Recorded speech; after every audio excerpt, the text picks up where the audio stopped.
at you with another game review. And this time we're on to Mega Man 4. So a little backstory. Mega Man 4, I bought this game brand new, and at the time I naively thought, oh yeah, I got Mega Man 4, I'm going to get the rest of them like in the box and everything. No, you're not. Because by this time, Nintendo pretty much was obsolete, and I think 64 was coming, or was on its way.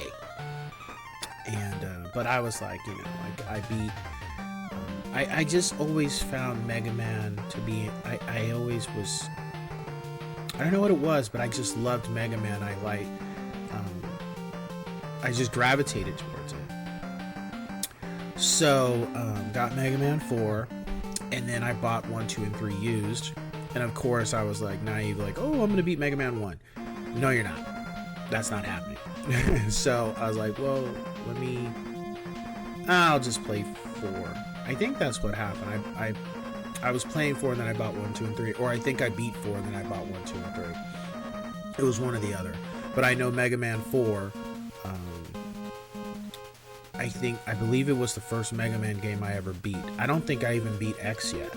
Or I beat X and then I beat 4. But I know of the original set, Mega Man 4 was the first Mega Man big game I ever beat, period. And it was like, I think what I loved about it the most was that it was a challenge, but it was just something different for me. It was just really fresh, and it was just a different game. I hadn't played anything like it before, and I have to say, beating Super Mario World and definitely beating Mega Man 4, it was pretty much the coming of age for me, where I started to believe and have confidence in my abilities that I can beat these games. I may not be able to beat every single game, but I can beat this. I know I can beat this. And after beating Mega Man 4, it just kind of took off after that. I started beating games one after another, little by little. Not every game was was easy, but I pretty much every game I've owned for the most part I have beaten that I can recall. So with Mega Man 4, the things that were added, because now I can speak on it, and also I've been playing 1 through 3. So we had Rush. He was here. Energy tanks are still here. Energy for the in general, the items and stuff are still here. The thing that's been the slide is also here. The thing that was added in this one was the Mega Buster, which is like you could charge up the shot and it could do more damage, which I gotta say made this a lot of fun. Definitely made it a lot of fun. I don't know if it made it easier to beat the game.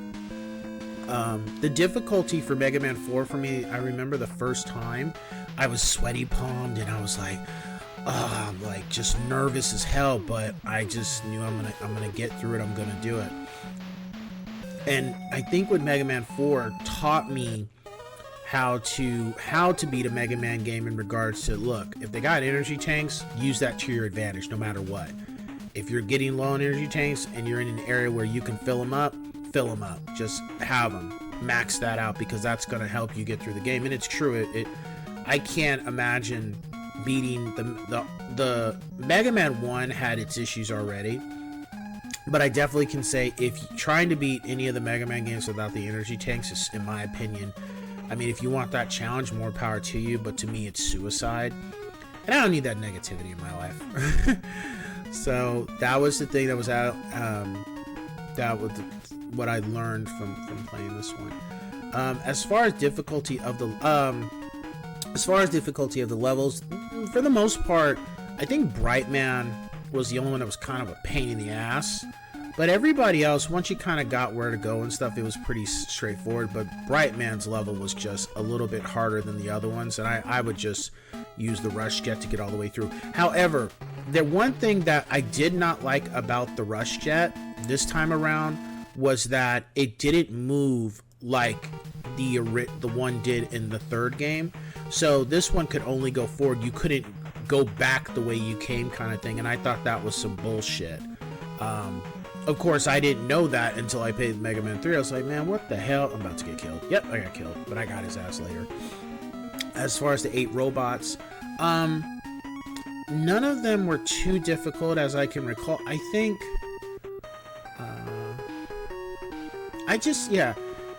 Dive Man, Skull Man, Ring Man, I think Dust Man, Pharaoh Man. I always thought Pharaoh Man was kind of a weird name.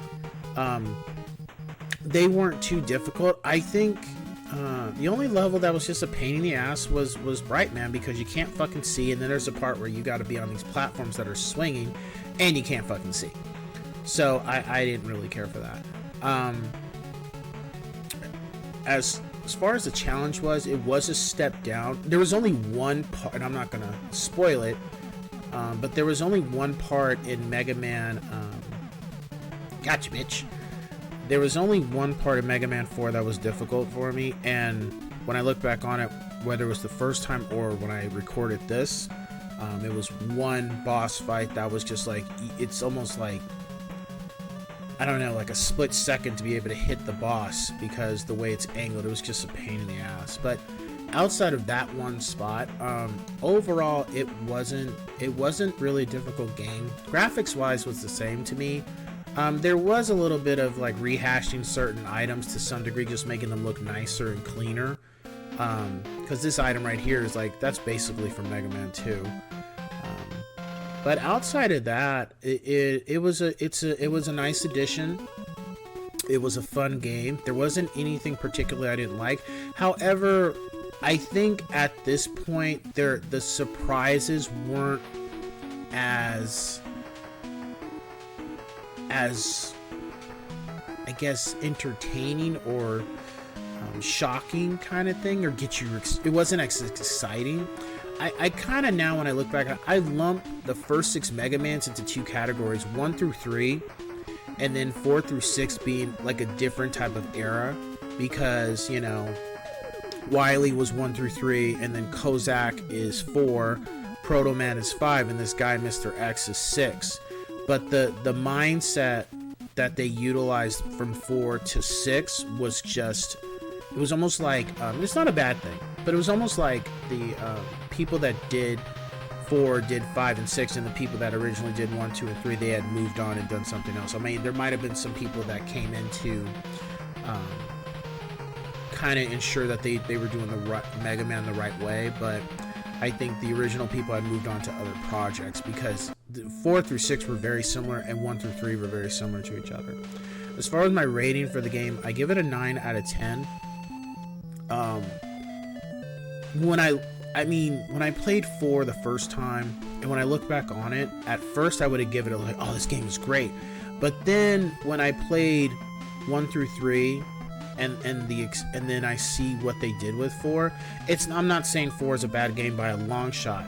It's just 4 didn't have as many surprises in the game. Like, the biggest thing for 4 was the Mega Buster, and that was it. It wasn't anything. There wasn't anything else they added. I mean, like, you know, like 3 was like the magna opus in my opinion when it came to Mega Man. 2 was like the, you know, and then don't get me wrong, the music for 4 was cool, but it wasn't as memorable as 2 and 3. 2 and 3 soundtracks are probably the best.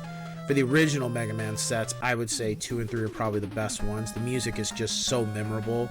I mean, you have people performing music from 2 and 3. That says a lot for a video game, like orchestras and rock bands and shit. It's just crazy. Whereas, like, moving past that, it's not as much. I'd say if you, you know, for my rating, I give it a 9 out of 10 yes sirs. And I also would say, if you're a fan of Mega Man games, definitely play it. But if you're just coming into it, I mean, you can enjoy it as long as you learn how to the mechanics of it. You'll have a fun time. But there's not much else to it outside of that. But nonetheless, it's still a fucking great game. I love Mega Man 4 as much as 2 and 3. Not as, you know, I still rank it higher than 1, even though 1 was original and it had its elements too. So with that being said, I will catch you guys on the next one. Ciao.